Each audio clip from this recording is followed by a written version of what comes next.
The Golden State Warriors are struggling, and we preview what their trade deadline should look like, along with many other teams. The team that I want to start off with, a team that's been probably both of our disappointing teams for the most part of the year, the Golden State Warriors.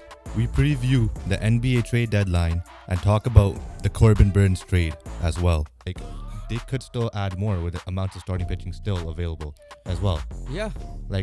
Corbin Burnes is that guy. You could pair him up with a Snell. And we react to the NHL players playing in the next Winter Olympics. Everybody, welcome back to the BTR podcast. Before we get started, please like, comment, and subscribe. As always, make sure you guys follow our socials linked down below. Also, we were close to 400 subscribers, so make sure you hit the subscribe button as well. Thank you for the support so far, especially in the YouTube Shorts. Audio listeners, make sure you guys download it, rate it, and review it as well. Before we continue, just a heads up, we dropped our NHL tier list this past weekend on Saturday, so make sure you guys check that out. All-Star edition, mid-season ones as well. This week, be ready. We're dropping a couple of extra videos for you guys. We hope that are bangers. So hope you guys enjoy. Make sure you guys check those ones out as well. We'll keep it a surprise for right now. Without further ado, let's just get right into it.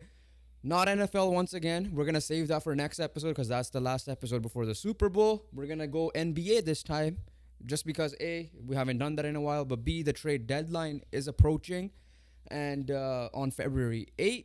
So I guess one of the videos might be, depending on how the trades go, we might drop an extra episode on Friday for you guys because the deadline is on Thursday. But a team that I want to start off with, a team that's been probably both of our disappointing teams for the most part of the year, the Golden State Warriors, currently sitting outside of a playoff spot. As of this recording, they lost in overtime to the Atlanta Hawks, coming off a big win against the Sixers and a win against the Grizzlies, but under 500. Steph is still playing should be playing like an MVP. I know he had that stretch where he was struggling, but your thoughts on the Warriors so far, and then let's get into we're going to combine the trade talk as well with some of the teams we talk about. Yeah, they've been absolutely dreadful. Just the simplest way to put it. A lot of issues off the court with Draymond Green. Like I said, bro, Steph was my MVP pick. The main reason is that he's gonna have to carry them on their back, and he's not doing enough of the carry because everything around him is just not going well. Obviously, Klay Thompson, valid excuse, is not the same Klay Thompson. Up and down. Andrew Wiggins has been struggling. Draymond Green, you already know about him. And then their unsung hero, kind of keeping the team together right now, is, I don't even know how to say his last name again, but Brandon Podziemski. Well, Yeah. There's him, but Draymond on the court has been decent. It's just the off-court issues. But yeah, no, obviously the rookie is playing well, but you got to give shout out to Jonathan Kuminga. As well. This is his stats in the last couple of games here. His overall stats right now, they're 15 points per game. The guy who called out Steve Kerr gave him an opportunity. His last couple of games, Atlanta was 16 points, but before that, it was 29 points, 26 points, 22 points, 31 points, 25 points, 20 points, 28 points, 24 points. So since January 12th, everything's been above 20, except for the last game, which then you could above 15. It's he's doing what he's supposed to do at the end of the day, right? He's shooting amazing as well. If you're averaging 15, that's a good average to have. But yeah, the concerns with this team, I thought they were going to be a bounce-back team this year. Now, here's what I got to say with the Golden State Warriors. I know they have we know a person who's a huge fan of them, but just in general, when I see on Twitter, is that they want to fire Steve Kerr. I don't think he gets fired because it's Steve Kerr. I don't think he's that coach that his coach is synonymous enough that if you want to let him, he wants to walk away, or you guys do a mutual agreement. That's the way to do it. Kind of like the Pete Carroll situation. But I could see, I guess there is too stagnant. A lot of changes haven't been made offensively or whatever. Again, since once the NFL season ends, we'll be tuning into a lot more basketball and NHL in general. But like I said, I don't think he gets fired. I think he deserves a respect still. But this might be the year where they might do a change because this past off season they changed GMs. Yeah. Right? Bob Myers stepped away. He's doing stuff for ESPN now. Obviously, he has that consulting role with the Washington Commanders side of things. But Warriors are a team that usually do not make trade deadline moves or in-season moves in general. Outside of that D'Angelo Russell for Andrew Wiggins one, I don't recall any especially significant Yeah, ones. no, nothing. On the Really. top of my head, could be wrong, but from what I see, they don't usually do that. Um, this might be the year that they do it, right? I'm a Laker fan. We saw what happened last year. The dreadful start, under 500 for most of the year till like the first half of the year. We made some moves, and we made it to the Western Conference Finals. I still think this Warriors team is gonna make the playoffs, or at least the play-in, and then probably the playoff, because they're that good. You have Steph Curry. The Warriors need to make moves because here's the reason why: Steph Curry dropped 60 and you lost. We literally were talking about which player will drop 70 next, and I said Steph Curry. He was obviously 10 points short of that, but so he's still playing well. Obviously, Draymond Green's helping on the defensive side of things.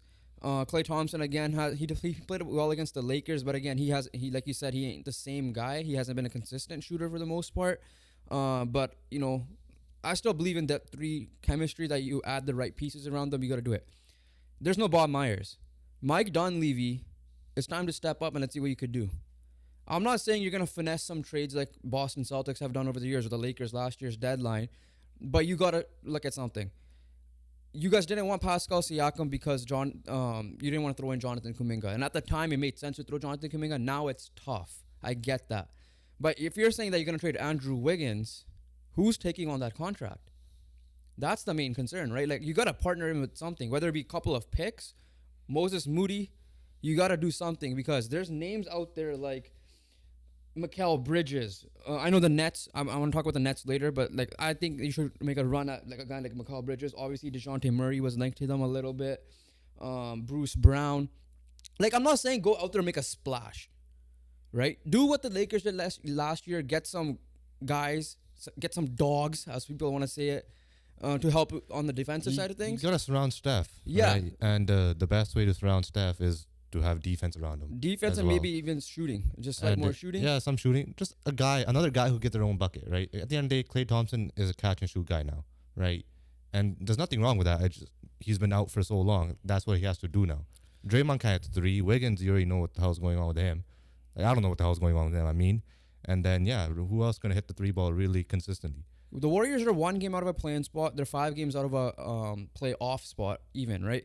And again, Lakers made a huge run last year. You have Steph. It's like you have AD and LeBron. You're going to go on a run. You have Steph Curry and you have a team around him playing properly. You'll go on a run. I believe that, right?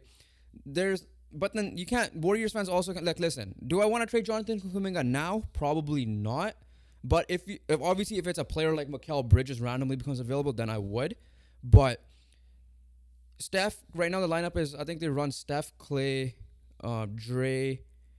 I think Kuminga starts now with Draymond at the 5. I don't know if Wiggins starts, so I'll double check that right now for you. But outside of that, I still think they need a big body. Kevin Looney, Trace Jackson Davis has playing well. He's been playing well. Kevin Looney's an underrated piece of this Warriors dynasty that they had. A name like a 2-person trade you could make potentially, and they were linked to Caruso, is why not go get Caruso and Andre Drummond? I'm not saying Drummond needs to start because I know the spacing is going to be atrocious with Draymond. But Draymond plays on the perimeter as a playmaker anyways, right? Imagine Drummond getting second chance boards. Drummond, at least in our generation, is the greatest rebounder. I'm not saying he's better than Dennis Rodman. I'm saying, like, at least this part of the generation, he is the greatest, if not one of the greatest rebounders of all time, right? He's always been there. Give him a simple role, he'll get rebounds for you. He'll dish it out to your shooters, right? Caruso for defense. He's been all defense caliber for the last couple of years. Partnering him with Steph, because we know, yes, Klay, like you said, may not have that step to be a 3-and-D guy. Yeah, he'll still be a decent defender, don't get me wrong. Yeah. But he ain't the same Klay Thompson before injuries, right? In terms of that. Do small moves like that. Get some dogs, and you'll be fine. Because Steph Curry is so elite that he'll give you an opportunity no matter what. He's a guy you can't guard, whether it be on ball, off the ball. Yeah, he alone creates so much space for other players around 100%. him. And then, yeah, we say a lot, like, basketball, you can carry in basketball, but you do need help. And Steph needs some help desperately because he can't do himself this year. 60 and you lose. Yeah, that's just a clear evidence right there. If you drop 60 and you lose, then you know the people around you are not good enough. Yeah, so like their lineup was Kuminga, Wiggins, Green, Curry, Thompson. And Thompson, like I said, he's shooting 37 from three, but then he's very inconsistent this year, right? Like 41% from the field, not the case. And then if you have Draymond played well against Embiid before Embiid got hurt that game. His defensive stats. So if a guy like Mikal Bridges gets available somehow, I'm sorry you throw in a Kuminga. You're telling me what team is it that get past Mikal on the perimeter with the Draymond playing down post defense? Yeah, that just improves it dramatically, right? And there. he's a 3-and-D, elite And then, 3-and-D guy. I don't know. They're gonna. It can't be one move for the Warriors. It has to be multiple mini moves for them. A Crusoe, a Bridges could be their biggest splash, but like minor things, adding like Crusoe, adding Drummond, right? Then make the big splash from Mikal Bridges. Your defense improved dramatically, right? There. Yeah, because like the Lakers got Vanderbilt. Yeah. He was overlooked upon, right? And obviously he's injured now. We'll talk about the Lakers later on, but that's a type of, if you could find like a guy like that, just a dog who could just play defense. Yeah, he might not be the greatest shooter, but can come on the court and just hold the game. If you're leading, put a guy in to play defense. Go get a guy like that, right? Because there's availabilities, right? There's no, okay, if Moses Moody is not playing much, and let me see his stats, like 34 games he's played, 4 he started, 8 points per game, 0.8 assists per game, 3, and his shooting splits aren't, like he's 48% from the field, 35 from 3 is like a little below league average in the current NBA. It's just 35 is just like the bare minimum. 35.8, so 36 You if you could want to round it you up. could get away with 35. Like you have salary fillers with Chris Paul, and you have salary filler with Andrew Wiggins. Chris Paul is more valuable than Andrew Wiggins right now, but again, you're not gonna get much in return. Isn't Paul injured? He's injured, but I'm saying like if you were to like package him and trade him, he could help a team in later on, like Russell Westbrook buyout situation from last year, Kyle Lowry this year, right? So like what the Lakers did, they made their mini moves. You know, they had like a Rui Hachimura, and then they went through the big splash where they got rid of Westbrook and got in like Russell and Vanderbilt And Beasley. and Beasley as well. So that's what Warriors gotta do. They gotta make like one decent splash. Mikal Bridges could be that splash. Again, that's on the. I won't blame the Warriors much on that because the Brooklyn Nets, I have a bone to pick with them about that. But yeah, like honestly, the Golden State Warriors are right there. Warriors fans, comment down below what you guys think. But They're not right there. They gotta make a couple moves. yeah, to be so right there. that's pressure's on Dunleavy Yeah. because Rob Pelinka made finesse moves somehow, right? Yeah, he exactly. made moves. He went out and made a Patrick Beverly from Mo Bamba move, which obviously ultimately had no effect on their team. But like you said, Rui Hachimura for a bunch of seconds. Kyle Kuzma.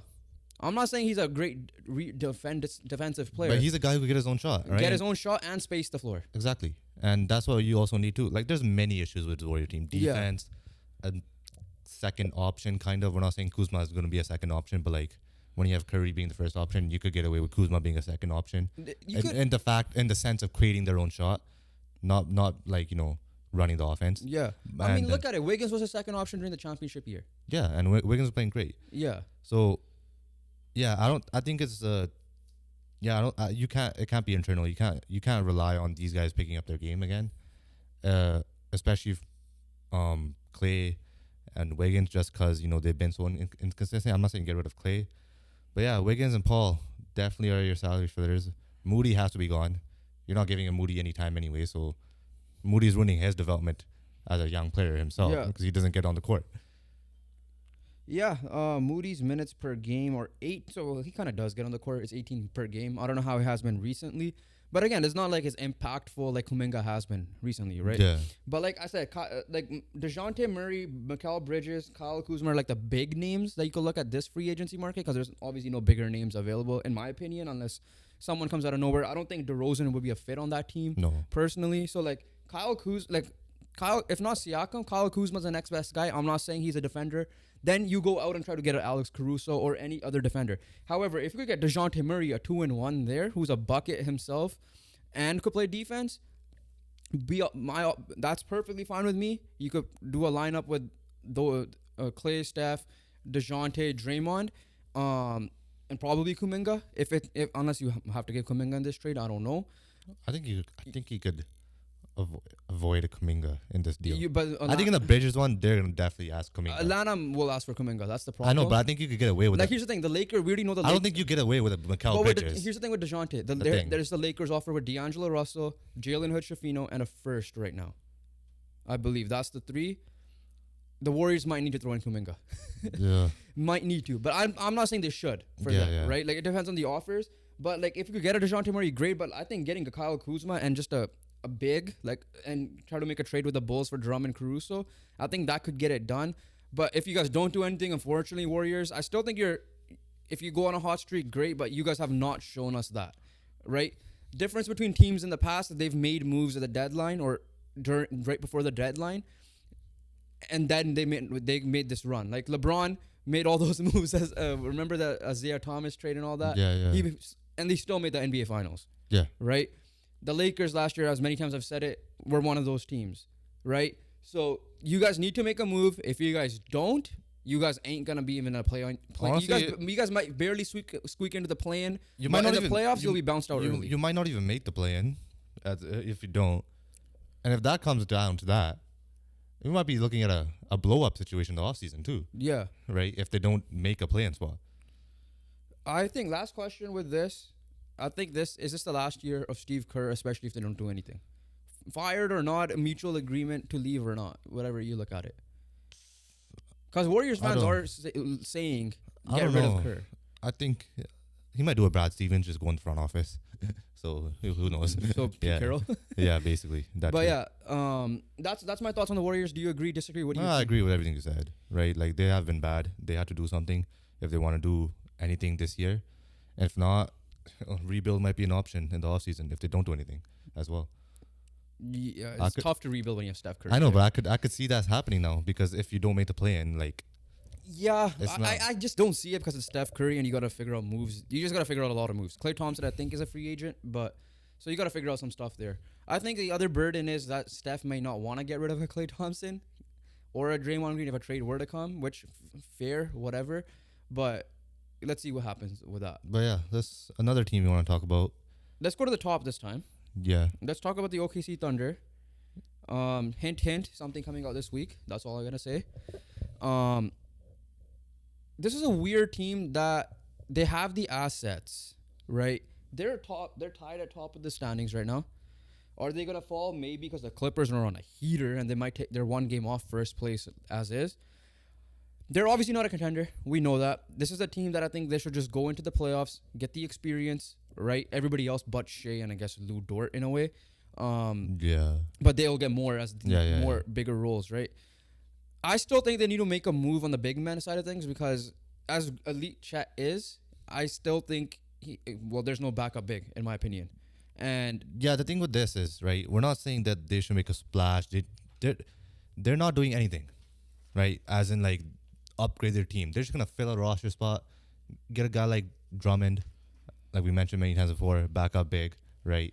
And because of that, you fill up your roster spot, you fill up your backup big spot. It's not going to change your team or anything. You're not the same team going to playoffs, right? We're not telling you to make a big splash. We're just telling you to fill a need. Here's the thing.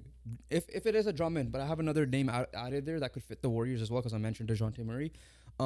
With Drummond, sticking with Drummond, I think Drummond's a perfect spot for the Thunder because he's a vet in the league. I'm not saying he's this elite player. He's right, but second chance points. Imagine with Drummond and Chet on the floor together because Chet could space, right? So it's not like Chet is going to clog the court with Drummond. I'm not saying Drummond starts with Chet, but at certain points you could play them together when you need to. Like when you're playing a big lineup teams in the future. I'm not saying, and Drummond hasn't been this elite rim protector or anything.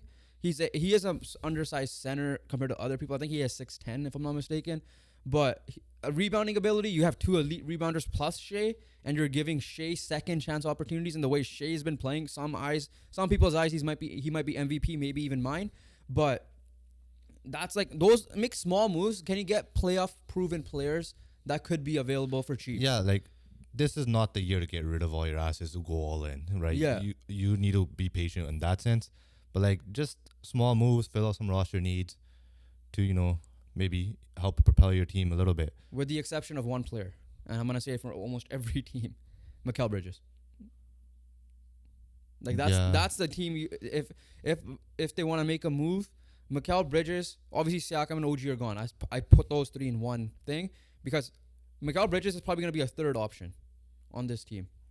Again, yeah, in my opinion, I think that, and he has finals experience on top of that. Yeah. So Yeah, I'm gonna leave the Mikal again. I'm gonna leave Mikal Bridges there, and you have the assets that potentially the Nets are looking for, even though the Nets are rejecting 5 first-rounders for him. Which again, we'll talk about I mean, Eastern OKC has Conference. like freaking 15, And they have 16. young pieces like Trey Yeah. Mann is not playing much. Isaiah Joe. Honestly, like you can even get rid of Giddy if you want to, Yeah. right? Just because get rid of the off court issues. Well, I with them. think that's solved now. I know, That's the but thing. still, it could be a distraction. We don't know Yeah. as well. So yeah, so that's Thunder. Thunder, like at the end of the day, don't need to do much. Just fill out some roster needs, unless some people do get available. Then you should just pounce on the opportunity, whether it be this deadline or even the offseason as well. Yeah. So OKC. Question for them though: do you think they still stay top 4, or do you think they could drop to like 6? No, they're staying top They're four. 6. They're 6 games up clear of a play-in spot right now. I think they're top 4. All right. They don't give me a reason not to really drop them. Okay, let's move on to a similar team who are out of a playoff spot right now, but are just on the cusp of a playoff spot. 7 seed New Orleans Pelicans. Similar situation, but actually not similar situation. Sorry, they've been there slightly before. They're a team that if they're going, right. Their situation is similar to the Thunder in a sense that they have excess of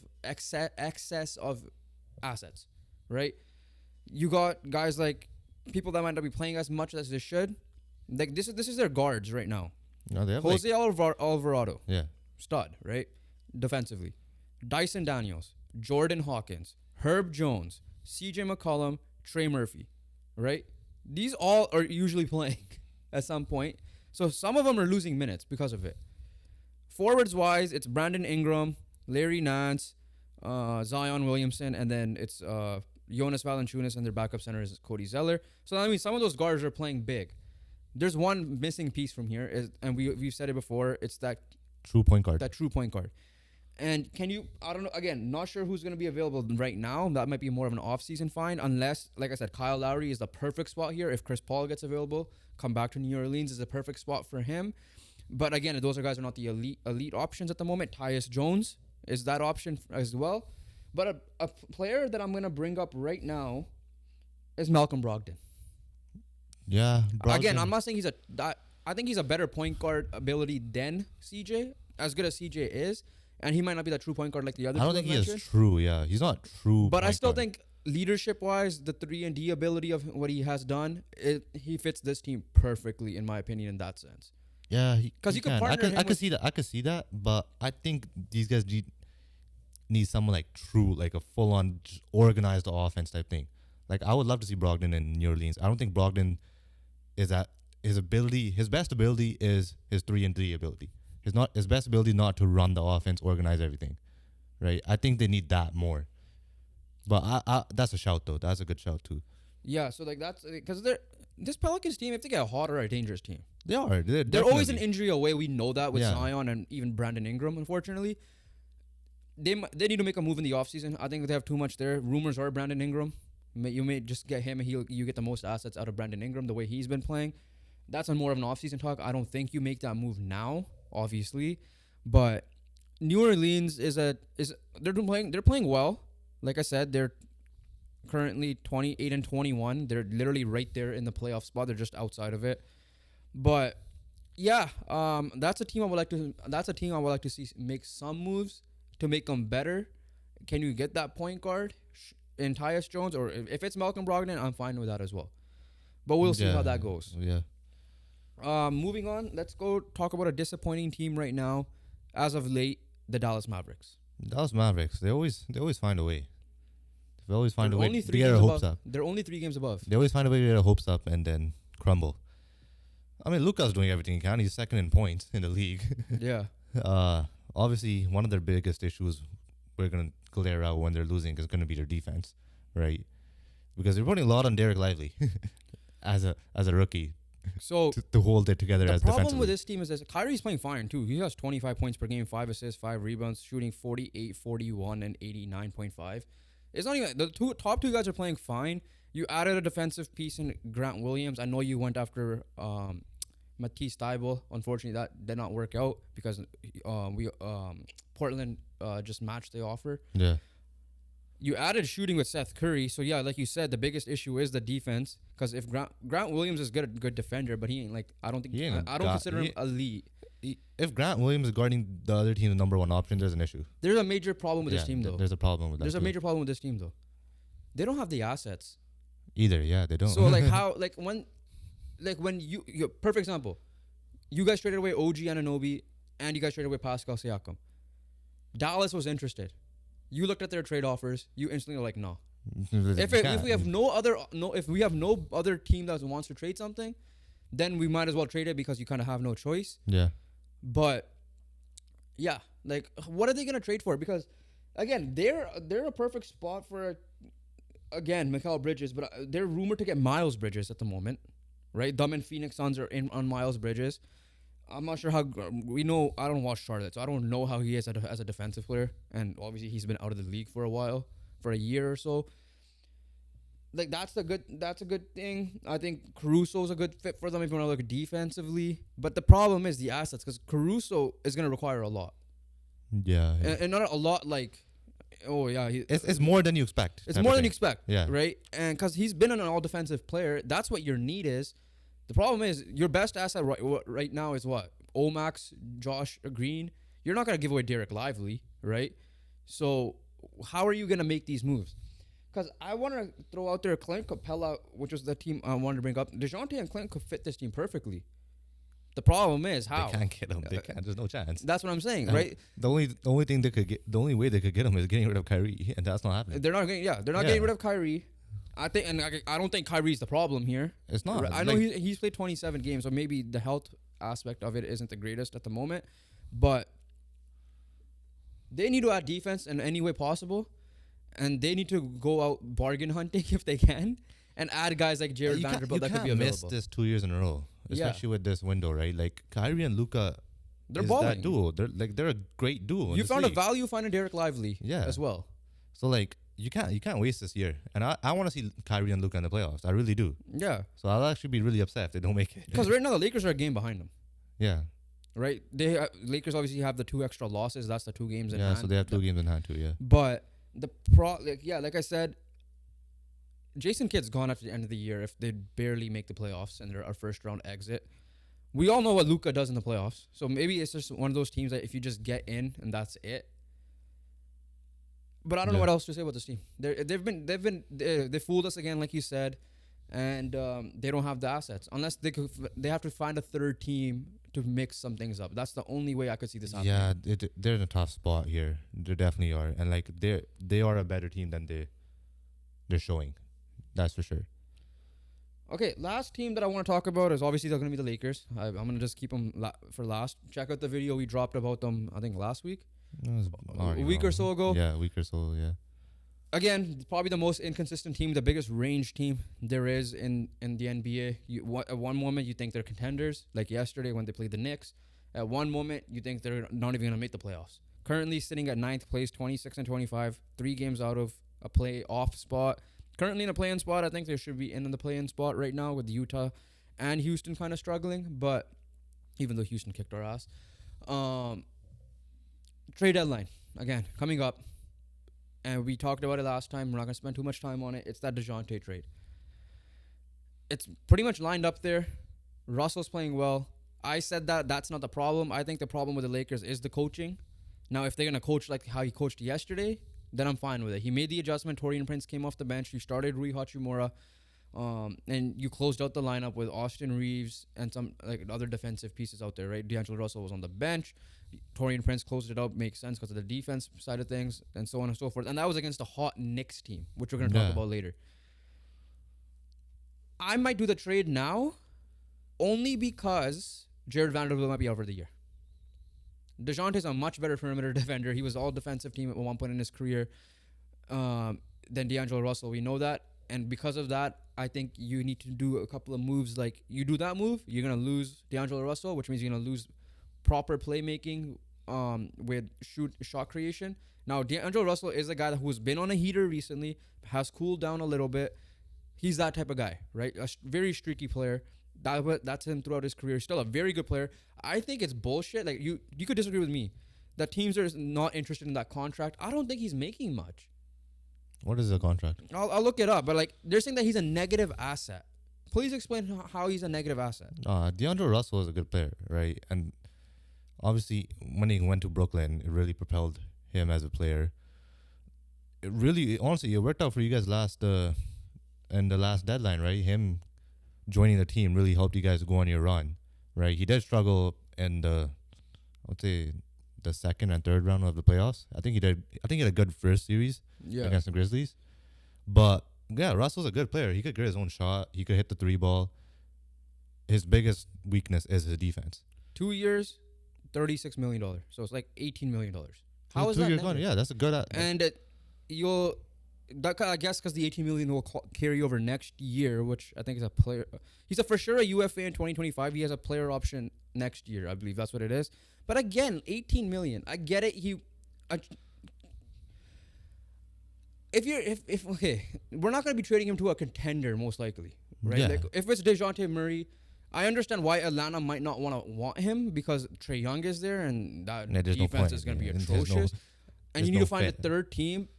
You could bring his value up if you bring him on a team that's struggling at the moment, and you could trade him again next deadline or in the offseason, right? I don't understand the negative asset part of things. If it were up to me, I wouldn't even trade him, right? I think it's a coaching thing, clearly. Like you said it yourself, outside of the injuries, which have been a concern, AD, outside of the last 2 games, he's been, in my opinion, if Lakers were way better than this, I don't know if you would disagree. I think AD is considered depoy, and he is in MVP conversation. I'm not saying he's the favorite. I'm saying he would be top 5 if that was the case. I think LeBron and him have been neck and neck together in the best player this year. I think I give AD the edge because he's played more games and his defensive. Like yesterday, he didn't have the great offensive game for sure. They won that game because he was the defensive leader against the Knicks. Yeah. Right. So what are your thoughts? Again, I'm gonna take my bias out of here. I know the thoughts is like, again, like the Mavericks, it's a better roster than they're showing, right? The Lakers are a good team. They're a great team.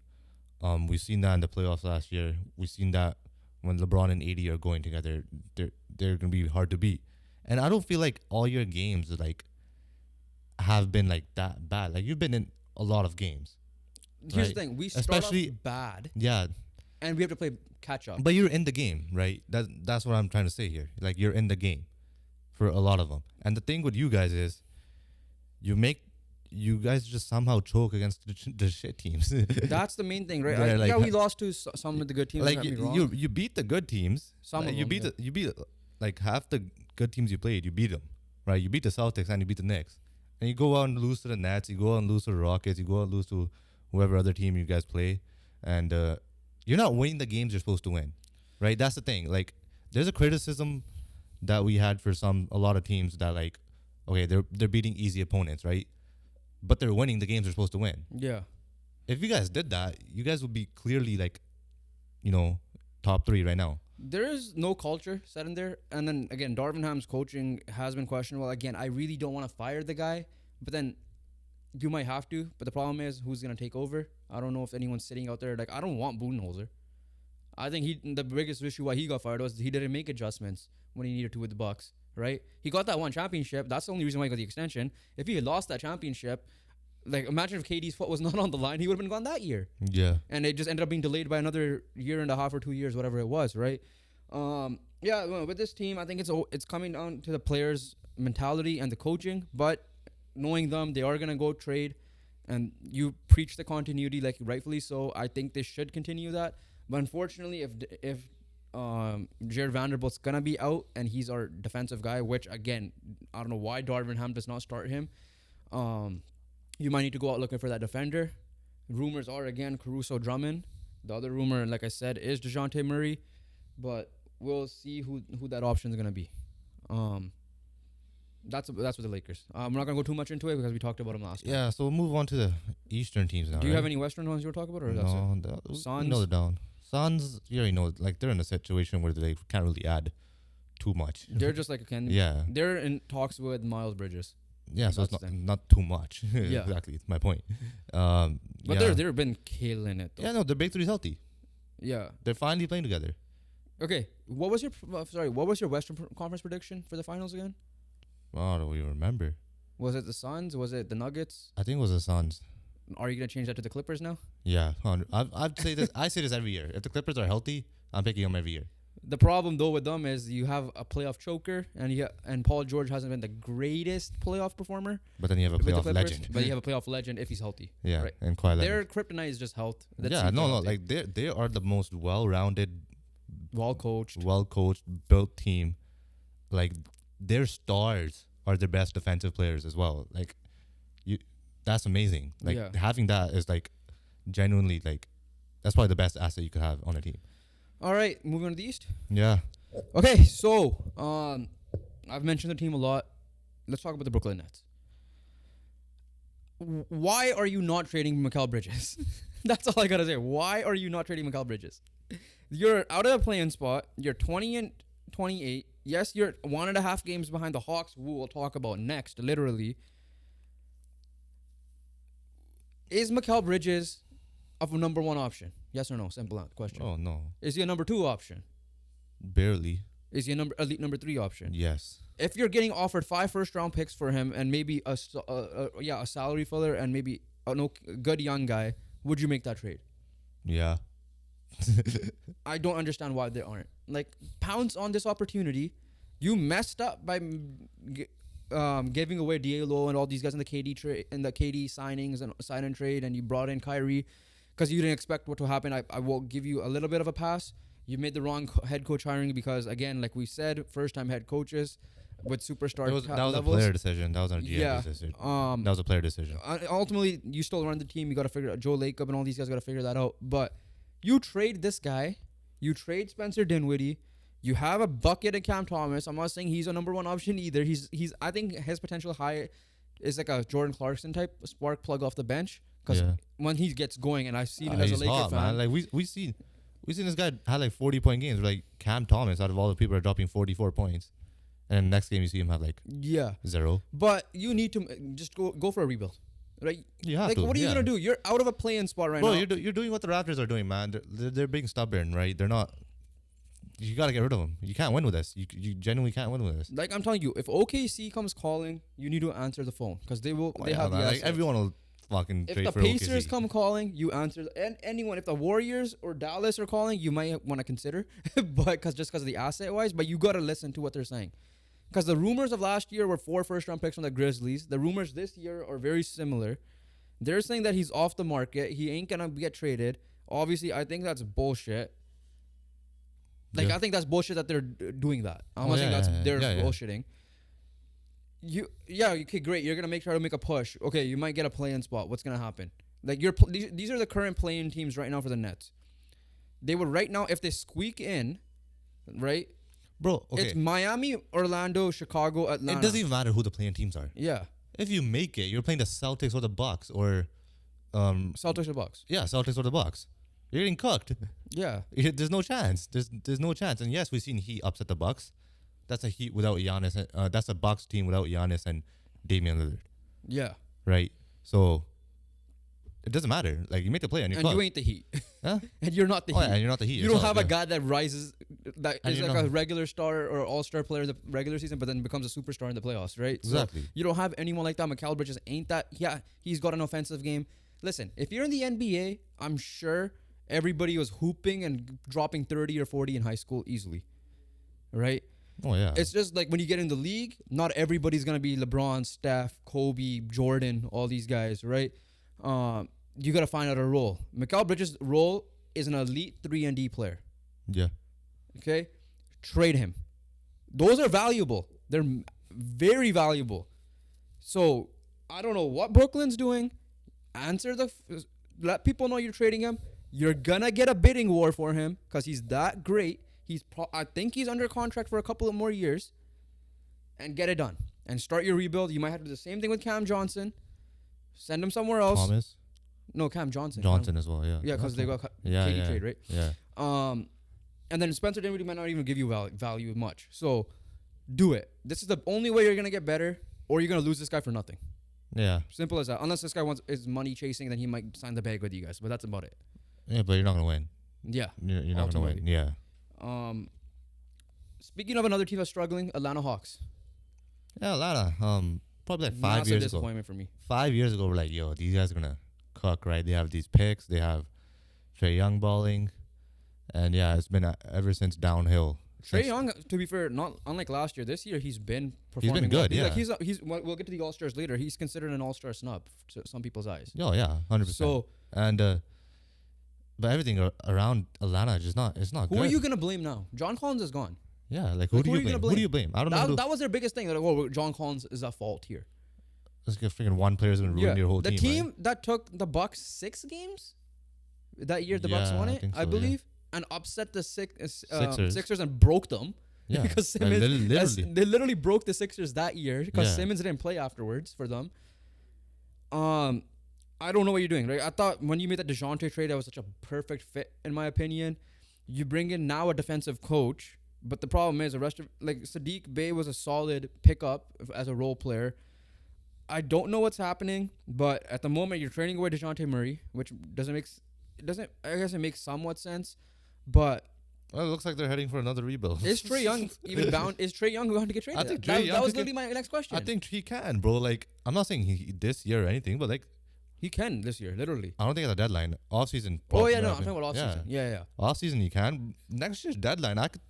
If this is the same Atlanta Hawks team, I think Trae Young is gonna, by the latest next year deadline, he will request a trade from Atlanta Hawks. And I won't be surprised. Yeah. Right. You have a good coach in Quinn Snyder. I would have loved to have him on the Lakers right now if I wanted Quinn to. Snyder's a solid coach. Yeah. But I don't know what's happening. I think you already have a good young piece in Okongwu. You could keep Trae Young, sure, if you want to. Oh, you want to keep Trae Young. Yeah. You do want to keep Trae Young. But like, if you're gonna trade away DeJounte Murray, Clint Capella, go for it for sure, right? I think, like I said, Clint Capella. I didn't mention him earlier. Thunder is another spot for him that could fit that Steven Adams role.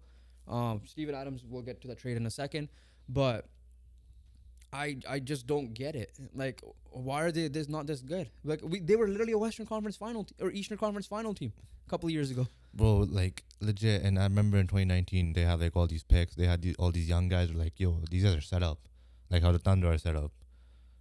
But they messed it up. They messed it up. Like DeAndre Hunter hasn't been like The guy. the greatest guy either. You got rid of Cam Reddish. Cam Reddish hasn't been that guy either.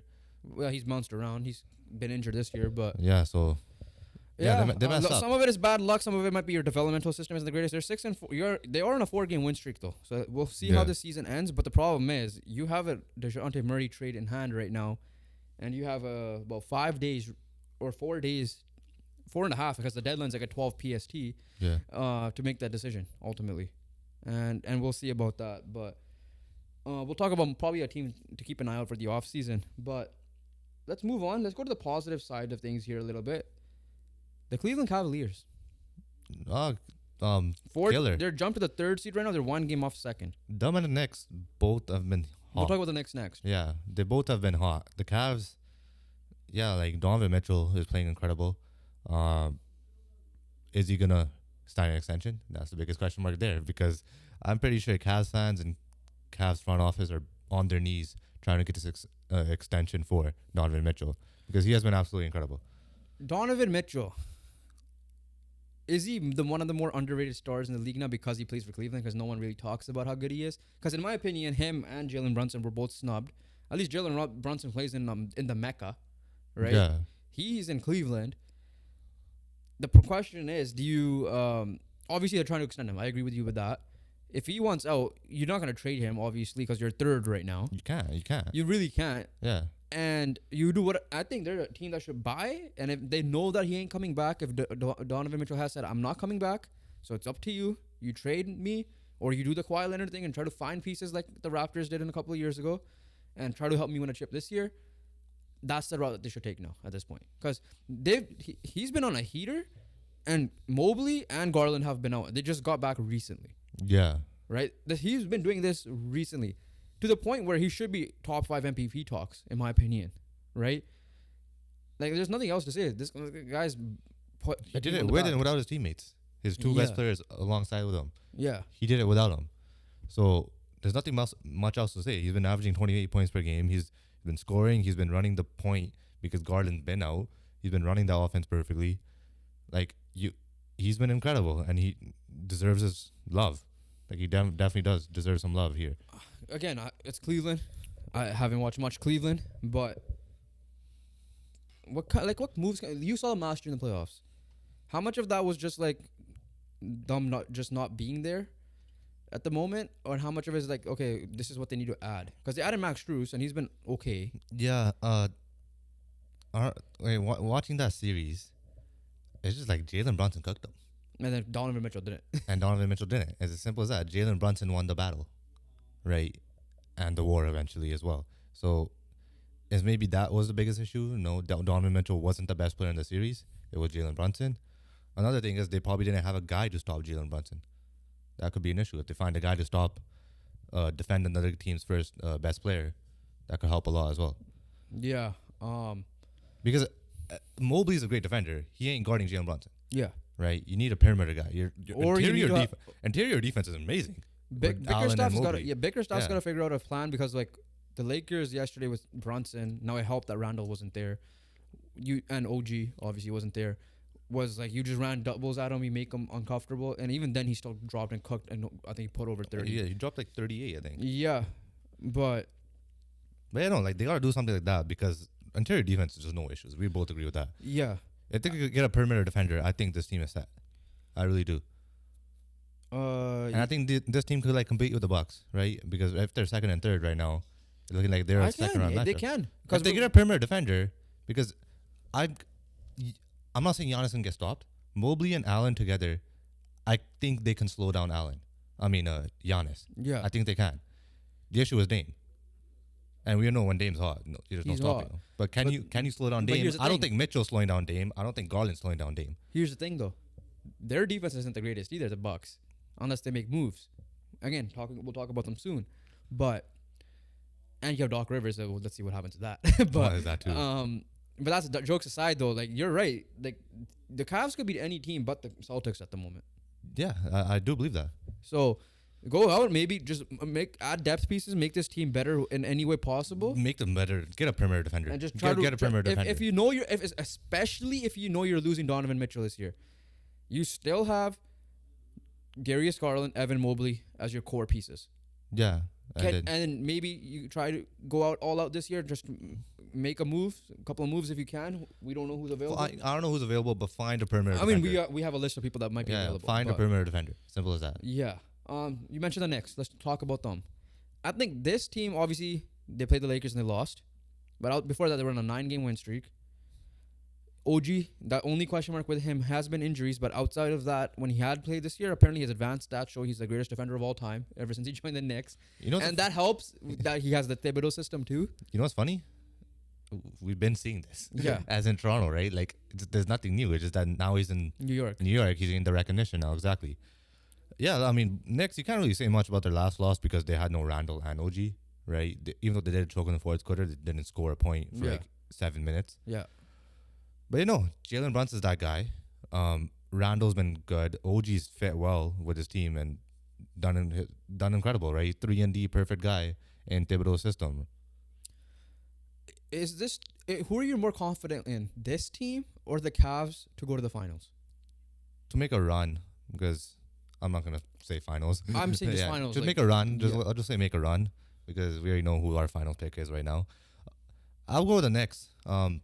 Yeah, I'm going with the Knicks. I was gonna say Knicks too. They have a guy who could slow down Donovan Mitchell. Yeah. Right. They have a guy who could defend under the perimeter and obviously Could switch. And could switch anywhere. Like OG Anunoby could defend all 5 positions. Except it's just you had to watch it for his injury concerns. Exactly. And the Knicks, to me, are more well-rounded than the Cavs Yes. Unfortunately, I don't believe Jalen Brunson's a superstar, at least yet. And I think he's one of the more underrated players for sure, because I thought he should have been a starter. Oh yeah, 100%. Right, over Dame, either him or Donovan Mitchell, but Yeah. especially him. He missed it last year, right? The All-Star game. The last few years you have, it's been shown that you need a superstar caliber player, but this is a team that, like you said, is well rounded. That I will be surprised if they make the finals. Don't get me wrong, because I think it's either Boston or Milwaukee if Milwaukee figures their stuff out. But like I won't be surprised if they go on a run and make it tough for them. I won't be as surprised as much as the Cavs if they make the finals. But if the Knicks make the finals, this is my team out of the whole NBA, both East and West, that if they make the finals, this is the least surprised role player-ish team. I'm not calling Brunson role player, Like Without a superstar. no, without a superstar team. That's the best way to put it. That could make the finals. Like what, the 04 Pistons? That's what I'm saying. Yeah. No one really has done it since the 04 Pistons. Yeah, because every year after that, you had Kobe, you had James, you had Dirk, Duncan. you had Durant, Curry, Duncan. recently Giannis, Jokic, right? So everyone has been a superstar since then, but this team I think has that potential to do that. And like unlike the Hawks who did give 6 games to the Bucks, I have a feeling this team could beat them, right? Yeah. Beat any team. Like I think this team is well matched against this Celtics as well, because we've seen Joe Mazzulla in the playoffs kind of like struggle a bit with this play, especially in that Heat series. Yeah, they did. And then you have Thibodeau. Now the problem with Thibodeau is he's gonna play his guys like crazy during the regular season, which could be a wear and tear issue later on. I guess they have Drew Holiday to slow down Jalen Brunson for sure. Oh, yeah, I get that. yeah. But I think it's so well matched that, you have OG who could go on Jason Tatum. Jalen Brown's an up and down guy, right? I think he's, like I said, he's an elite 2 in the league. Jason Tatum, OG on him, could do a great job to slow him down certain games. Yeah, but Jason Tatum is a superstar that he will get Jason his Tatum, 25. Jason Tatum's getting his points still, even with OG on him, because we've seen that happen again in the bubble against the Raptors as well. I've seen many Jason Tatum and OG battles. They've been back and forth, but at the end of the day, when you're that good like Jason Tatum, he's always gonna win. Okay, let's talk about the team that we're talking about that they could beat in the Bucks. Is it just straight up add defensive pieces and that's it? Yes. And how much of it? Oh, first of all, Doc Rivers, head coach of the All-Star game. 3 games. 3 games. He was surprised himself. It's only because Joe Mazzulla got it last year. So they're like switching it? The 2 years in a row, you can't get it. You can't get it 2 years. So remember when Nick Nurse got it? It was because the Bucks. I think it was our Budenholzer got it already. Yeah. So it was the same thing here. He's the second. It would have been Griffin, but obviously it's not. He did say that he might give his whatever, if he does win or whatever the earnings would be, he would give it to Adrian Griffin. Yeah. But anyways, obviously Doc, he's got a lot to prove. Dame has got a lot to prove. The front office needs to figure out get some defensive pieces for them, and when they do, I still think they're my team if they add defense, and they've just figured something out. And like more specifically, perimeter defense. You have you have Brook Lopez. Yeah, exactly. Brook Lopez and Giannis. And you have Giannis. Yeah. Giannis couldn't guard everywhere. We already know that. Giannis can guard everywhere, but you need a guy strictly on the perimeter, because you have 3 guys, and you have Brook in the paint, you have Giannis wherever the hell you want to be. Both, yeah. Yeah, wherever the hell he wants to be. He's the definition of 5 position defender. And then you have just the guy covering the perimeter, kind of set in all 3 areas. So, yeah, if I was yelling at Cavs a good perimeter defender, same thing with the Bucks. How surprised were you that you thought that the Dame offense would overpower the Drew defense? Obviously, you were wrong. Were you surprised? How surprised were you by that? And how much of that is on Adrian Griffin? Not really. Like, did I favor Dame? Yes. Was I wrong? Yes. Am I surprised? No. Just because when it comes to defense, Drew Holiday is that guy. It's like the shift, right? Like, making that deal, you just turned into a defensive team to an offensive team, basically. Yeah. Right? And Bucks, at the end of the day, I always believed they had a better defense than they had a better offense. All right, let's move on to the last couple of teams here. The Pacers, are they in the same route as the Thunder? Yeah, they just let it run. Let these players get the experience and see what they can do by themselves. And then try to sign Siakam, probably. And like, at the end of the day, right, like the Thunder and the Pacers, if they go on this run, that's doubts for you. Right? Yeah. You there's confidence from you that like they could do it with this core. But we saw it with the Hawks as well from a couple of years ago. But yeah, but also the Hawks is Trae Young's inconsistency as well, right? I don't think Halliburton and Shea are gonna fall off for that bad for a year. Shea especially not. I could see it more in Halliburton. But at the end of the day, Halliburton's always going to have his playmaking. Yeah, that's the thing. And you need to pair him up with a couple of scorers. You got one in Siakam. Can you get another one? Right? Exactly, yeah. 76ers, they're falling off right now. Embiid got hurt. Unfortunately, might not get MVP. It's a torn meniscus, which sucks. I believe it's a torn meniscus. Do they need to... I still think they're a team that should get Malcolm Brogdon. Yeah, 100%. That's the team that I have Malcolm Brogdon circled, for sure. That's for sure. I would say that's the best fit. Other than that, get Embiid healthy, and then you'll be fine. The issue is always with the playoffs. You know how they perform, and that includes Embiid, right? Yeah. Because I personally believe that Maxey has been better in the playoffs than Embiid. Out of the 2 years that they've 1 or 2 years played, 2 years, yeah. And the last team is the team on the screen right now, Miami. They picked up 2 wins. Terry Rozier has struggled so far. I think he finally had a good game recently. Yeah. This is where I expected him to finish off the year. I was surprised how they started. I thought they were gonna start off slow. Instead, they started off hot and gone cold. They obviously recently had like I don't know, 1, 2, They 3, lost 4, how 5, many? 6, Yeah. 8-game losing 8 streak. game losing streak. Yeah. Right, It was this is crazy. in the middle of the Terry Rozier trade that I didn't even realize. They're in the 7th seed right now. They're half a game out of 6th. Obviously, I still think they're a team that gets in. They're very weird, right? Remember, they beat the Bucks and then they got destroyed by the Bucks and they beat the Bucks and now they're. I don't know. It might be a thing like that, but your thoughts? You're surprised? Is it just Me, I was like one of those teams that, like, you know, I was still confident in the Heat, right? Even when they lost pieces and stuff. I was like, what? I don't know. I didn't understand why people are writing them off so much. So, like, I still expect them to make a top 6 seed if they were playing properly in the regular season. yeah? And then, yeah, I'm surprised more about like this losing streak because I don't know really what went wrong, type of thing. What else could this team add, in your opinion? To just- Honestly, I think they got anything. Whatever they add, whatever type of player they add, I think is an upgrade. I think for them. Malcolm Brogdon fits here as well. He lost Yeah. Kyle Lowry, right? Yeah, I think he's a guy. Chris Paul, if he comes available and healthy. I just think I think any upgrade works. Shooting. Anything, yeah. like shooting, defense, whatever it is. I 'Cause- think anything will be an upgrade for the Because Heat. Jimmy Butler will turn it up in the playoffs. We know that. Oh yeah, 100%. So, yeah, we'll see how that goes. That's it for the NBA side. It was a good almost an hour with it. Yeah, But my last question for you right now: your favorite of the West? You said it's the Clippers. Your favorite of the East? It's still the Celtics. Celtics. Who's winning in the NBA Finals if they were the NBA Finals? If they were the NBA Finals, I'll probably go with the Clippers. You just they think that they have the more experience than the stars. Yeah, I think they have more experience. I think Coaching is the big one. coaching is Ty Lue. Yeah. Right, yeah, that's the big one there. And then you have Kawhi Leonard, right? There's no combining both teams. There's no better player in the playoffs than Kawhi Leonard. When you combine both of them. Shout out to Lou though, because like all that disrespect he's been getting, because it's all LeBron. He obviously shut them up now when he took over the Clippers. So that's great for him. I wish that. I mean, as like Frank Vogel did fine, but I wish we could have had him, obviously. But I think it was best for him not to be a Laker because of LeBron. That like now he's doing this. Yeah, he has superstars. Don't get me wrong, but he shown without those superstars. But they went to the conference finals and When lost Kawhi to the got Suns. hurt. Yeah, lost Yeah. to the Suns in the conference finals when Kawhi got hurt. Was that no? Doc got fired after the bubble, Yeah, right? I think they had T. Lue then. Doc beat you guys. Was that the year? When the Bucks won? No, that was the year. Okay, That was I'm the. not sure if that's the.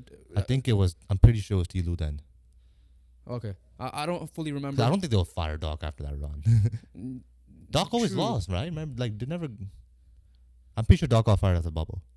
Okay, yeah, I'm not 100% certain with that. Probably you're right. Yeah, No point checking it right now. Yeah, I don't but- remember, but I'm pretty Um, sure. I'm pretty confident. Yeah, It was T. I mean, listen, I'm in a tough spot as a Laker fan.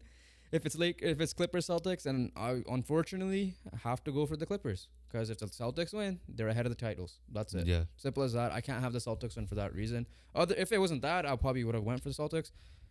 Player-wise, I'm in a win-win situation because I love Kawhi Leonard and Paul George. I also love Jason Tatum. So player-wise, I'll be happy. Team-wise, shit. biased, I'm going Clippers because I don't want the Celtics to have the extra chip. But full biased aside, full analyst mode, even though I'm not saying I'm a basketball analyst, but if I'm just watching, I think the Clippers are the most well-rounded, well-coached team in the NBA right now. Yeah. Okay, that wraps it up for the NBA for us. It was a solid, fun hour there. A lot of other big topics to talk about. We'll try to keep those. We'll just share what we think. Simple as that, like we always do. Yeah. Let's get to the NHL. I think the big news out of that, we had a firing, we have a trade, and we have massive international news, and we had the All-Star weekend. I Well- think the biggest news is the best on best. Oh yeah, 100%. Olympic hockey is back with NHL players, and the emphasis NHL players because Olympic hockey was actually never gone. But NHL being back in the Olympics is incredible just because we get to finally see a McDavid versus Matthews. We get to finally, get those bragging rights games back. Obviously one is between us and Greg Wyshynski. Yeah. And we finally get to see this new talent, this new generation of hockey players go at it on an international level. So the thing that's happening in 2025, that quote-unquote World Cup is not called a World Cup. It's called the Four Nations Face Off, which makes a lot of sense. Yeah. Like I said, I'm a fan of it because we're seeing something. Yeah, we're seeing something. I think you were not a fan because it was called World Cup, but it's now that it's not called a World Cup, are you fine with it? Yeah, I'm fine with it. I think the only issue we have is maybe we can't get to see Pasternak play. We don't get to see Draisaitl play. Kopitar. Well, Russia in general can't play. Yeah, no. Was Kucherov Russian? No. Yeah. Oh, he is? Yes. Okay, yeah. So yeah, Russia in general, well, fix your shit. We can't defend you there, but outside of that, so that's happening in 2025. There's no All-Star game. It's gonna happen during that, which makes sense. This might be the last All-Star game in a while because 2026, like you said, the Olympics 2027 All-Star is next All-Star game. Probably, right? So 2026 and 2030, the Olympics, the NHL, so the IIHF, the NHLPA, and the NHL announced that the world's top players will participate there. They last participated in 2014, and then they had that weird World Cup of Hockey in 2016 was the last best on best. Not really either because Matthews and McDavid teamed up in that one. There was an agreement in 2022 because of COVID. They couldn't do it, and that one rightfully so, just because the pandemic actually rose a lot then. Yeah. I think they'll be playing on NHL ice though, which it's not Olympic ice. Yeah. Like the IIHF ice. It's yeah. I mean, at the end of the day, I don't really care too much because when you play soccer, it's the same field, right? I don't think there's much of a difference. I'm not gonna have. But people are saying the edge is a lot more for Canada, USA, I guess, and kind of Sweden as well. That's only. I feel like I don't mind the bigger ice because we see it in FIBA World Cup. They play with a different ball, different rules. Yeah. Right. They're more aggressive. So I don't care. I think the NHL again, we're seeing something. I'm not gonna complain too much. But I would have rather seen this normal. Yeah, if I were to pick one, I'm picking the IIHF. That's also you give teams like Latvia a chance if you really need to. Yeah, and then but at the same time, I'm not gonna complain about it. Yeah. The other thing with this is that Russia's status is still up in the air for 2026. The organizations intend to host a full World Cup in 2028 and 2032 as well. So it's gonna be like that every other year.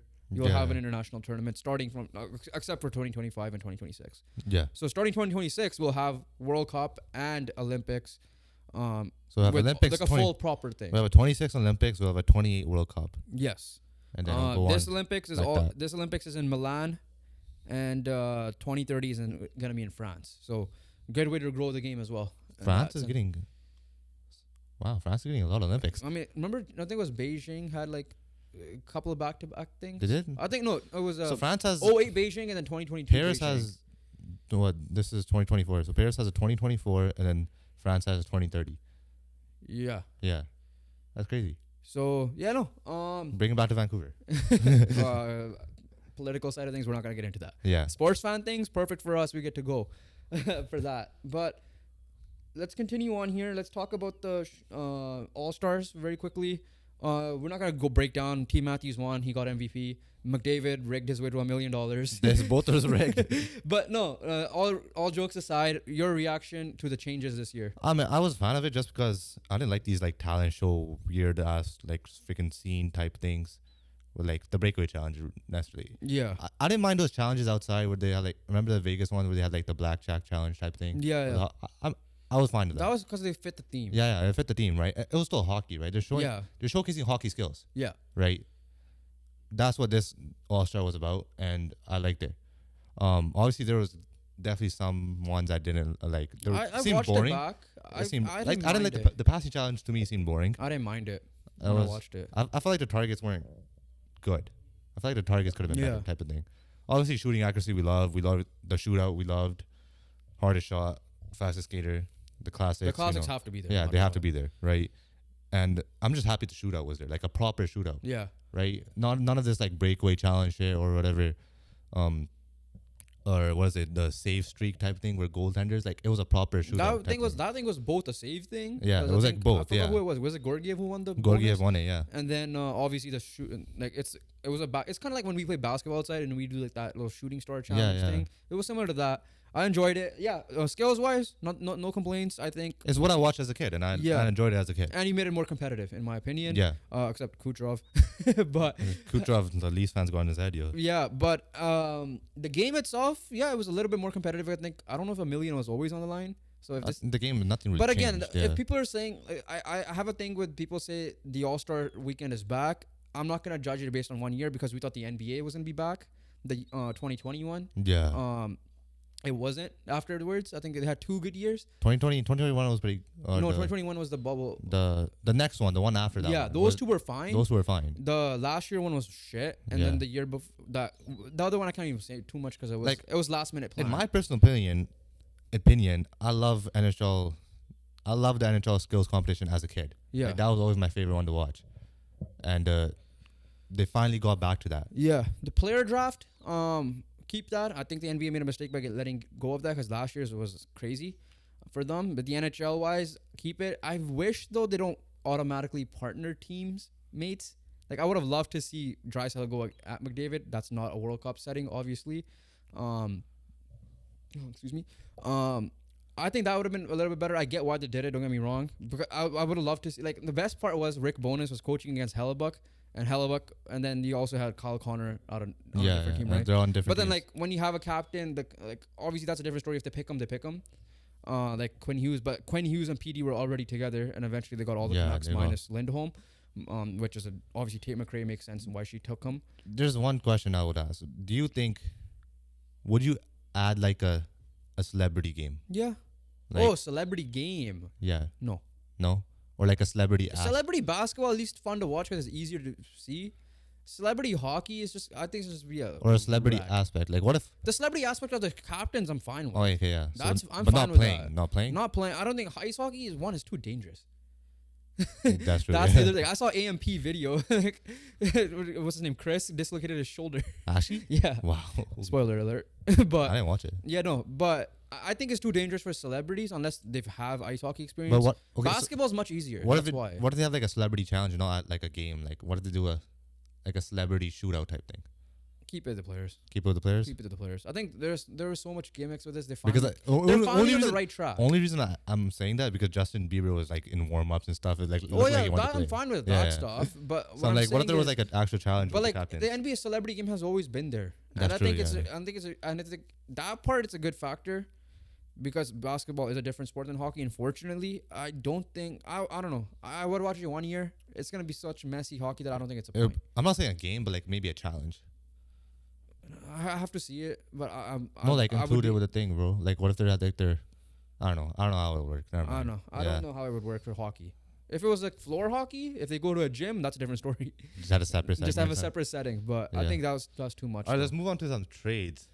Yeah. And by trades, there's only one. The trade deadline might be dead already. Yeah, all the players are gone. Because Rutherford is a machine of trading early, and one of the top guys is gone. We'll do an NHL trade deadline. I do have before we talk about this trade, I have a question for you very quickly. Because the NBA trade deadline is literally this week. The NHL trade line is in another month. Do you feel like the NHL one is way too late, or the NBA one is way too early? I think the NHL one's a little bit too late. I don't want them at the same time. I would say NHL 2 weeks apart. Huh? Yeah, 2 weeks apart. Yeah. If NBA is first week of February, I wouldn't mind NHL being like last week of February. Because Rick Tocchet said this is the second week of March. I think McKinnon said, and Rick Tocchet agreed with it, was it's too late because you only have like a month to get the players configured. Season which is why Rutherford says he does the trades early because of that reason. And we saw last year with the whole Tarasenko Kane thing. The thing is this: the trade deadline should be like in the February 2021 type of like that. Yeah, something like that. I think the pro is that like if a player gets injured, you have the time. Yeah. But the con is there's get no chemistry. Ready for the playoff. There's no chemistry. And I lean for it should be a little bit earlier. I get the injury aspect; it happens at any moment. But then like, what's the point of a trade deadline? And then a month and a half later, you have the season's over. Starting. Not even legit a month. Yeah. It's March 13, April 14, around then. That season's over. At that point, and here's the other thing. At that point, a lot of teams will know that they were going to be sellers. At least with the NBA right now, it's the parity's wide open. That like the reason why the Brooklyn Nets are not trading Mikal Bridges is because of that, right? Because they have a chance at a play-in. And now I get it, that's a play-in. But like, if they're even like 4 games out of a playoff spot, in this case, the NHL team is out like 5 points out of the or 8 points out of a playoff spot. There could just be like, oh, we could hold, then whatever. So yeah, it's both. There are pros and cons. There's pros and cons but I think to it should be earlier. That's yeah, just me. for sure. But let's get back to the trade. Sean Monahan is going to the Winnipeg Jets. The Montreal Canadiens have done a masterclass with this Monahan because they got a first-round pick with Monahan from Calgary, and they got rid of Monahan for a first-round pick as well. So it's a first-round pick in 2024 and a conditional draft selection. The conditional pick is a third-rounder in 2027 if Winnipeg wins the Stanley Cup. Yeah. Yeah, like trade-wise, people are like, outside of Lindholm, they're saying that it was a next center that was up there. You were like, Sean Monahan. But then I actually looked into what he was doing this year. Yeah. And I was like, okay, yeah, it makes sense. It made sense why the Canucks fans and analysts were saying that, okay, maybe Sean Monahan's the better get than Lindholm because it's a cheaper price. Yeah. Which in this case it is. I guess the salary, I don't know if there's salary retention involved in this. But yeah, like you said, I don't think it was. Montreal masterclass, for sure. Yeah, Montreal masterclass. Yeah. Yeah, Montreal isn't retaining any salary, according to Arpin Basu from The Athletic. Monahan is on a 1-year contract worth to $1.985 million cap hit for the remainder of the season. I don't weird writing, but yeah, Winnipeg, one of the surprise teams of the year. They had a quality center. Who's their centers right now? Shifley is probably one of them. So he's probably take another look at it. Sean. Either way, he's a 2 or 3C most likely on this team. He had a great years with Calgary. Obviously, kind of fell off a little bit the last 2 years in Calgary before he ended up getting traded. I know injuries were a factor, and obviously a bounce back from Montreal. Yeah, Montreal it's done incredible. Obviously, we're not expecting much from Montreal anyway, so it makes sense that Sean Monahan would be gone. But I'm just looking at a roster here quickly just to figure out if they have any other centers. Is it one of the guys from LA? I mean, Cole Perfetti or Gabe Lordy. Okay, so maybe he'll probably be a 2 or 3C. Yeah, 2 or 3C. Yeah, he's a middle 6 guy. Yeah, so it's a good ad. Obviously, another guy off the board. We'll talk about the NHL trades more closer to the deadline to see who's eventually going to be available. So another 5 weeks. Maybe in the meantime, we'll try to reach out to someone. Maybe Greg Wyshynski will come back to talk about it. Because like the top guy is off the many people's trade boards. Elias Lindholm. Sean Monahan. To the Canucks. And then Sean Monahan. Last thing, a little surprising, especially the time. Not surprising, but I guess the timing. Because we thought no one was going to get fired. And ever since we said that, 2 coaches and potentially a third could get fired. Right now, though, the coach is Todd McClellan. Yeah. They kind of went on a Miami Heat streak. Yeah, it makes sense, right? We said Todd McClellan's seat is warm or /hot, or hot in this case. And the Kings. Not even hot in this case. He's burnt. Well, yeah, he's burnt. Yeah, he's dusted now. Yeah. Yeah, ever since the New Year, the Kings have been pretty dreadful. Yeah, I think they had an 8-game losing streak, if I'm not mistaken. They went on the Miami Heat type of thing. Yeah, I thought that early on, this guy was the contender for Coach of the Year. That thing is, it just falls apart. So Jim Hiller, the interim coach, will be his interim replacement. I believe he's the assistant coach. Yeah, I would have given him to the end of the year. That would have been just me. I don't know. The new coach bump, will it be enough? Is it too late? Hey, if this is a trend, if it's not too late, it might be. Bro, man, people are going to get fired in March. Here's the thing. The difference is that when the Canucks did it, the Yeah. Canucks did it too late because they were way out. Yeah. They were in a play-in spot. Or a wild card spot, sorry. Yeah. So it's not even that, right? So that's why I'm going to bring up the next name, Sheldon Keefe. Yeah, should they just do it? I don't know.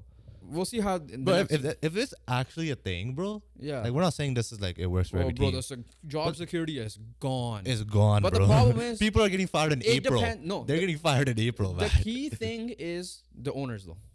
Yeah, that's because true. At the end of the day, you fire someone doesn't mean you don't pay them. Yeah, that's true. Paul Maurice left himself. That was the difference, right? Yeah. So I don't think, unless they had a mutual agreement, if you fire someone, you're still gonna be paying. Like I think Milwaukee is playing 3 coaches right now, paying 3 coaches, which is Budenholzer, Griffin, and now Doc, right? So in the NBA.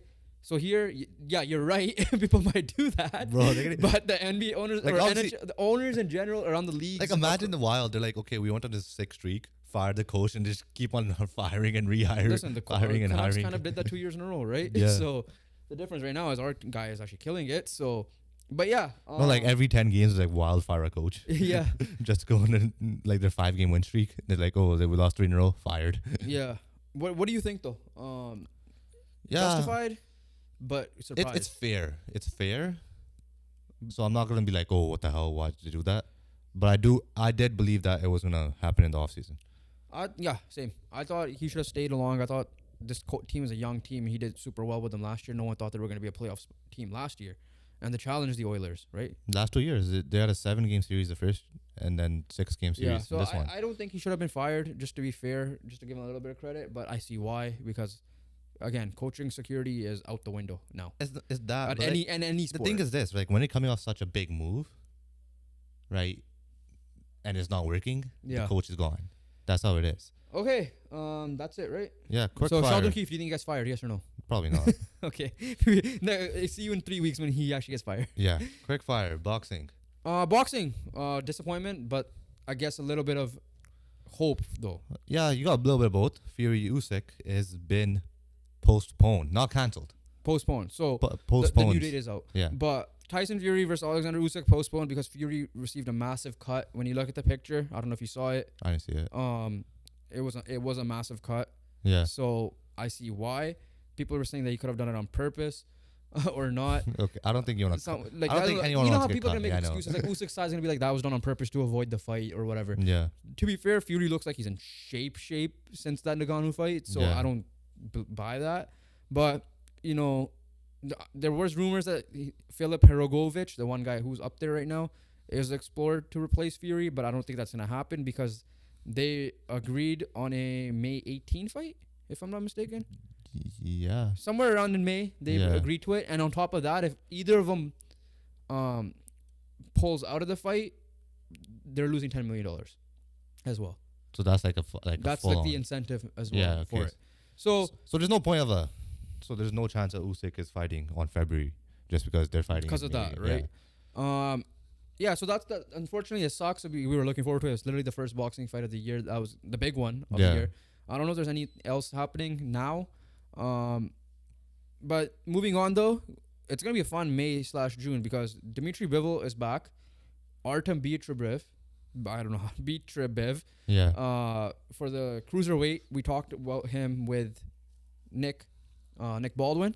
He's a Russian Canadian, so there's a Canadian aspect to this. He's taking on Bivol. This was supposed to be that version of Errol Spence versus Terrence Crawford of that division. Obviously not as extreme as those two were. And that's happening on June 1st, if I'm not mistaken. So that's a massive fight to look forward to. And before that, you have, I think May 5 is for sure Canelo will be fighting. It's not announced or anything yet because he always fights on like that Cinco de Mayo weekend. You have Lomachenko versus Kambosos for a belt in May. And then you have Fury Usyk. So it's gonna get going. It's gonna go going. And then you have this. Haney Garcia is heating up again. So boxing, slow start to the year. But Shakur Stevenson also retired, So which is a little weird. We didn't talk about that last time. I know that. So yeah, we didn't. I think he's coming back. I think it's a publicity stunt. It's just a thing, man. So You know about these boxers. we'll see how that But goes. then again, if it is like it's low-key smart and dumb at the same time. Yeah. Smart because health-wise. Okay. F1. We're talking F1 So we don't watch F1, at all. but then we got this news that was Kevin Durant snake worthy. Yes, because if it popped up on my Twitter, it's massive news. I've seen a little bit of F1 because a lot of people have been going on F1. I know your soccer team has people following it. Like we know the guys. I know a couple of people. Verstappen is like the best right now. Yeah, but the potential GOAT. This is, by the way, if we ever clip this, is two noobs talking F1. Yeah, we have no idea what the hell is going on. There was a thing. So the news is Lewis Hamilton is racing one more year with Mercedes, but he's already announced that in 2025 he's racing with Ferrari. From what I hear, two noobs talking, by the way, Ferrari is like the England soccer team. They're like that, or the current Man United. They're that team that's up there, but then they always choke. They never get it done. Never get it done. Right? So it's like that. He's joining a historic franchise. I think $300 million a year is what my friend sent me. Also something with ambassador role, but he has been with Mercedes so long that many people thought he was going to retire Mercedes because he could have joined Ferrari. Shout out Nick Shook. I tuned in a little bit to the Great Iron podcast. They were talking about this and they led off with this. Yeah. You know what's massive? When TSN in Canada is talking about it, ESPN is talking about it, and now we're talking about it. Everyone's talking about it. So it's talking about it. So Troll Football, I think, put a thing called explain this in terms of football or / soccer. And someone said Messi joining Real Madrid. And you know that's extreme. That is extreme. If it's that. Or is it like if I don't know if it's to that extreme. But or at least at the KD to the Warriors. KD to the Warriors. So Lewis Hamilton, who's arguably a GOAT apparently from what I hear. Yeah, Lewis Hamilton is him, and the battle that him and Verstappen had these last few years have been insane. It's like Cars 3 versus Hamilton is getting gold. Gold. Imagine, right? Yeah. And then you guys 3. killing it. But yeah, I think the only thing that confuses me is like you're racing 1 full year and you announced you're leaving. Yeah, what if they just like Like, rig your car, flatten your tires, so you don't obviously win. Mercedes ain't gonna do that. Yeah, no. But like it's like, okay, are you really in it to win it then? At this point, you're like, you know how people say when you think of retirement, you have one foot out the door. You already know how this is. When you're getting close to retire, there's either two things that come up to mind: you're ring chasing or you're money chasing. Yeah. We already know what this is. Lewis Hamilton has done everything in the sport. Supposedly, he's done everything in the sport. From what I read, he's getting the bag. From what I read, though, like it's also Mercedes should have. Like, from what I heard, he's still good, right? Like, yeah. Again, we're two noobs talking about F1. We have no clue what we're talking about fully. But the reason why I think it's a fun segment to clip, but from what I saw and hear, he didn't get the ambassador role in Mercedes. And I felt like if that was the case, he should, because he's been that loyal to them, and he didn't want to pay him that much. Now it could be because he might be quote unquote washed up. I don't know. I don't know F1. I'm just saying that. And Ferrari is willing to do that. Again, Ferrari, big team, big company, etc. Hamilton, big name. Maybe Hamilton's the guy to turn it around. Can be, yeah. So it's a win-win situation. But it could be a win-win. But at the end of the day, when you won so much, right, you're gonna want a place that gives you the most money. Yeah. Right. True. We've seen all these soccer players go to Saudi. Yeah. They all won. Yeah. The only thing confusing me is because in soccer, which we'll transition to with a perfect transition here, usually you see a guy who's gonna be a free agent the next year. They could sign a pre-agreement 6 months in. So I know F1 isn't like a North American thing, so maybe that's why. But in European soccer, we could see pre-agreements happen, like the one we just saw this past weekend. Kylian Mbappe is going to Real Madrid. Reportedly. So with Mbappe, we actually genuinely don't know, because we thought he was to be a Real Madrid player 2 years ago, and then he somehow PSG comes back to offered him a PSG. bag. Yeah. So yeah, we don't know with Mbappe, but at the moment you have a team that has Mbappe, Vinny, Rodrigo, Jude, Modric if he's still playing, and then whoever else, Camavinga, Tchouaméni. You'll have your goalie back. You have Courtois back. So, yeah. So here's the thing. The UCL's finished. Mbappe has decided to join Real Madrid, sources tell ESPN's Julian Lawrence. Contract is set to expire on June 30th. Reportedly will announce next week, so this coming week, that he intends to leave. Next thing you know, the report's not true, and he's like, I ain't leaving. Imagine. But I think if it is coming out this much, but here's the thing. Sky Sports correspondent cautioned that Mbappe hasn't communicated a decision either way to PSG. So, yeah. So classic Mbappe. PSG declined to comment. So this is now at the stage where if it's August, I need to see him in a Real Madrid jersey to play. Or like to believe it. Yeah. Or, okay, fine. That's a little too extreme. He's standing with Florentino Perez at Santiago Bernabeu doing the signing day. The signing day. Yeah. That's what I'm going to see it to believe it. Right? Like what Shohei Ohtani did with the Dodgers, essentially. Yeah. So outside of that, even if I see a report that he is, even if he says a goodbye message before he's done that, I'm not believing it.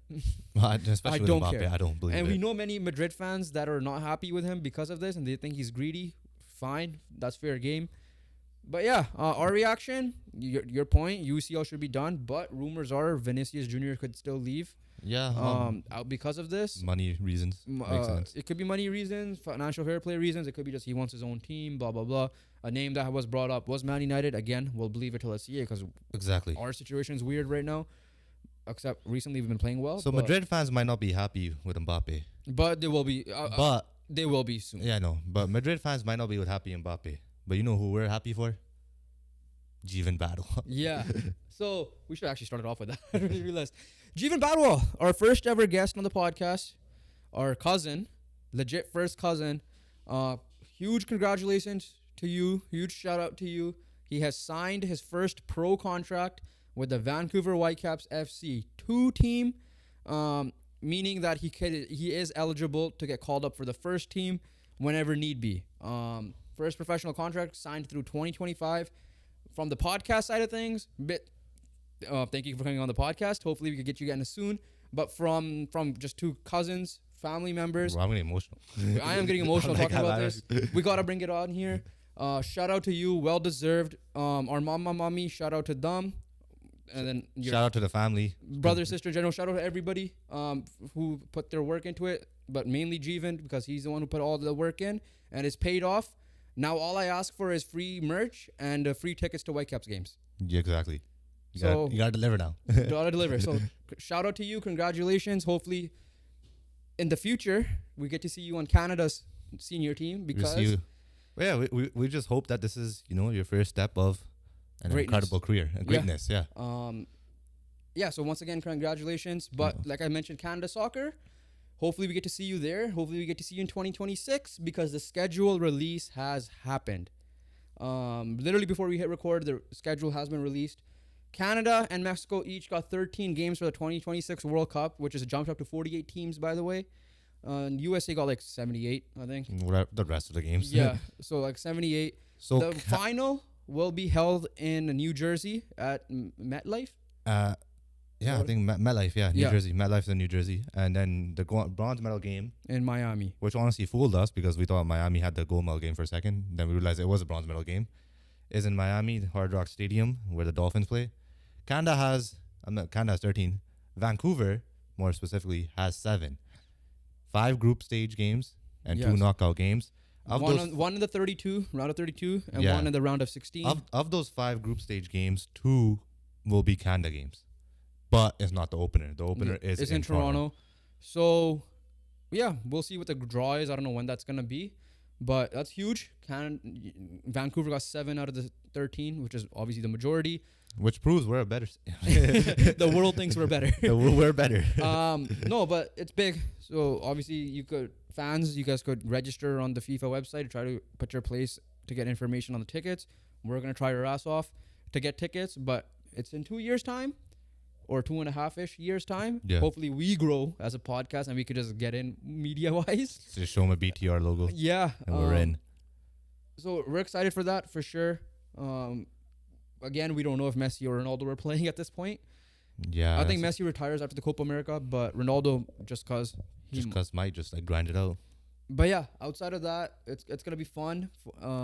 Vancouver's gonna be popping. You know what the best part is? The games are actually gonna be on our time, Yeah, right? Like we don't have to wake up at freaking 7 a.m. just to watch a final yeah. type of thing. So that's the best part. I'm hoping. Here's the thing: is obviously I'm not working my current job, but we're doing this full time. But if I am working, I'm taking 2 weeks off. Oh yeah, My first of all, it'd be impossible to get into downtown. that's true. And yeah. hey, we could get some public contact going, which we start doing soon. But Hope- yeah, Hopefully for yeah. I mean, I'm just excited. okay. So that's the soccer side of things. Let's get to quick NFL or MLB. Where do you want to start? NFL. We'll start off with The big news. the big news. Dan Quinn is filled up the last head coaching spot for the Washington Commanders, and yeah, Ben Johnson was gone. So Washington, I think Ben Johnson would have been the Commanders coach. So supposedly the interview didn't go well with Ben Johnson. Yeah. Ben Johnson supposedly, I'm not sure if there's a true source. I saw it on Twitter. Said that like he wasn't into the Washington side of things. He thinks it's too basketball heavy. Which then I look back at it, I'm like, Magic Johnson, Bob Myers. Okay, makes sense. I see his point. Yeah. Supposedly he didn't interview well either. I don't know how much of that he just didn't want the job, but yeah. But Dan Quinn, yeah. I mean, like I said, I believe he deserved another opportunity. Maybe not at the best of terms of how Dallas' season ended. I just don't like this on Washington's side of views. I don't think this is a good fit for Washington. That's just me. Yeah. The thing is this, right? Dan Quinn. We're not saying Dan Quinn's bad. right? Dan Quinn has, as much as he is a defensive specialist, he has taken Atlanta to a Super Bowl at the end of the day. He choked, but he took him to Atlanta to a Super Bowl. The thing with this is Dan Quinn was a defensive specialist, and Atlanta's defense was was definitely one of the low points of Yeah, that so that's team. what I'm saying, right? But this, yeah, he doesn't have much to work with this Washington defense. When he has Sweat's gone, and Chase Chase Young is gone. Obviously, you still have Payne and Jonathan Allen as well, but there's no like real young stud piece. That's I like just don't like there. it because they have the second overall pick. I would now unless they were getting a D'Amico Ryans type of guy to help with CJ Stroud, I would have went offensive. And I understand their fingers were tied or their hands were tied because obviously Bobby Slowik said no, he's not coming, and then Ben Johnson. But I guess this is where the issue of where you take your time and you wait it out goes wrong. Colts waited it out. It worked out for them last year. These guys didn't wait it out. I think Mike McDonald ended up choosing Seattle over them. Anyways, if that was the case as well, which is a perfect, I was like, that would have been fine. I would have been fine with that for Washington, right? Yeah, it's not bad. Like I think it could still work. I do believe it could still work. I think he's gone in a couple years. I'm sorry. I'm not a fan of it. He's not going to be Frank Reich. He's not getting fired in his first year. That's for sure. Who knows? He's not. I'm confident that. Okay. I am confident that. We'll see. I agree with you. I think that's just more of an extreme. Like I think Dan Quinn at the end of the day, I think he has he has unfinished business. I think he's still capable head coach. I do believe that. This will determine who his offensive staff is going to be. Oh yeah, that's clear. You have to have a proper offensive staff. Don't get me wrong. So then I'll judge it. Then we'll see what happens this season. I just don't like the fit. I don't think this is a good spot for him. I could be completely wrong, like I've been many times before with certain things. I just thought they should have went offensive or someone younger and figure it out from there. That's just me. Yeah, that's fair. I'm not saying is it the best option. No, but I don't think it was their only option. I don't think it's worst. It's their only option. I know it was their only option, but I don't think it's the worst option either. Okay. He stays in the division though, which is good. Not good, but which is up to him. Not good, yeah. But okay, let's move on very quickly on assistant coach / coordinator news. First up, Mike McDonald, his assistant coach will be Leslie Frazier. That's big. So that helps young coach, right? Yeah. Like we talked about in the NBA when Adrian Griffin did have. No, that's big. That's big. Did have what's his name, Terry Stotts, but so DC right there. So they still got to work on their OC, right? I'm not 100% sure. Yeah, I think it's filled out, but a lot of the names I might not recognize. Yeah. But the names that we recognize, the Las Vegas Raiders got their OC and then didn't. Yeah. Cliff Kingsbury decided, he accepted it and then decided to withdraw from it. So it's still an opening. I'm not sure if they filled it up yet. Cliff Kingsbury, best known for his coaching for the Arizona Cardinals. Up and down. Up and down. And then down. Well, it's up and then down because literally he starts off hot and then not. They cool off, and best known for Texas Tech as well. So we'll see what happens there. If he will take another OC job if there is any openings. So we'll see with that. That's it for the NFL. Let's end it off with the MLB. And we might go rant mode again. But let's just start off with the big news. The big news, yes. Corbin Burnes is the big news. Corbin Burnes is going to be a free agent. Yes. But the Milwaukee Brewers moved on from him and traded him to the Baltimore Orioles. So, yeah, Corbin Burnes for infielder Joey Ortiz, left-hander DL Hall, and the 34 pick in the 2024 draft. This is the first time ever I've seen a draft pick involved in an MLB trade. That's crazy. I thought I was reading an NFL trade. Corbin Burnes has proven that he obviously he's an ace. He's a Cy Young winner. Has he had his best years in the last 2 years? No. I could tell you that he didn't. But Corbin Burnes is going to lead the starting rotation in Baltimore, and the Orioles need a starting pitching. He's one of the best available, and you got him. Yeah. And they cannot be done. They could still add more with the amount of starting pitching still available as well. Yeah. Like Corbin Burnes is that guy. You could pair him up with a Snell. You could get a Montgomery. You could get a couple of these guys, right? Like you still have a bunch of assets to move. Yeah, no, absolute W move for the Orioles. Yeah. I can't say anything wrong about Nothing this. wrong with it. We were kind of confused why they took their time. We see why now. 1 year. Let's see if it gets extended or not. That's a different story. But for now, with how tough the AL East is, and I'm gonna bring back the Blue Jays, is, yeah, they're still the biggest loser. Simple as that, right? The moves they made: Isaiah Kiner-Falefa, Justin Turner, bringing back Kevin Kiermaier, Chad Green, right? I think, and then the guy, The Cuban guy. Uriel Cabrera, I think Yeah. is his name. Those are moves you make when you lose later down the line. Those are not moves you make when you've been in the first round exit, not a single playoff win with the current core for the last few years, right? Now your division is already one of the hardest in baseball. It just got harder because the Yankees are one of the teams that won the offseason, or one of the winners of the offseason. Yeah. But they added Soto and the guy Verdugo and others, Stroman.